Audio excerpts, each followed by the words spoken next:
วันนี้ก็พบกับนบอนบ้านนาก็ครับวันนี้เขาอยู่หนองหานนะครับวันนี้ลงหนองหานสกลนครครับสิทธิ์ประคอครับตีเนื้อปลอมเลาะทอไปเรื่อยๆตีไปเรื่อยครับน้ำลงหลายครับ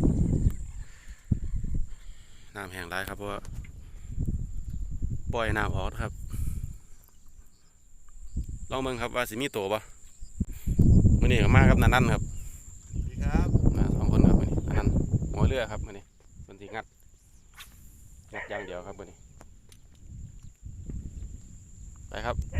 ไปกันเลยครับ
ตัวน่าจะอยู่แถวนี้แล้วเนาะ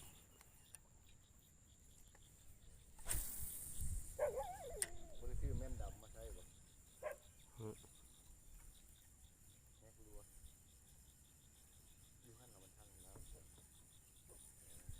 ซื้อแต่ตัวเก่า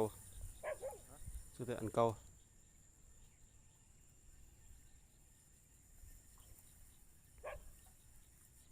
ขยับน้ำครับ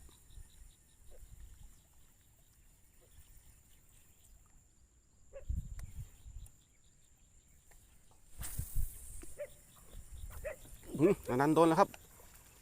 นันครับไม่ใหญ่ครับนันโดนแล้วครับตัวแรกครับนันแหมยังไงครับสวยงามครับใส่งามเลยครับโดนครับโดนครับแหมตัวแรกครับใส่แว่นๆเลยนะครับนี่กัดซะใหญ่เลย ตัวแรกครับใส่แว่นๆเลยเก็บไว้เป็นตัวประกันก่อนนะครับ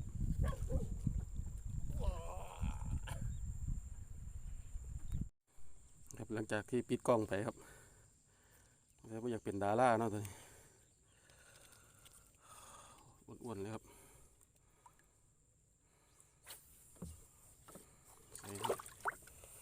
อ้วนๆเลย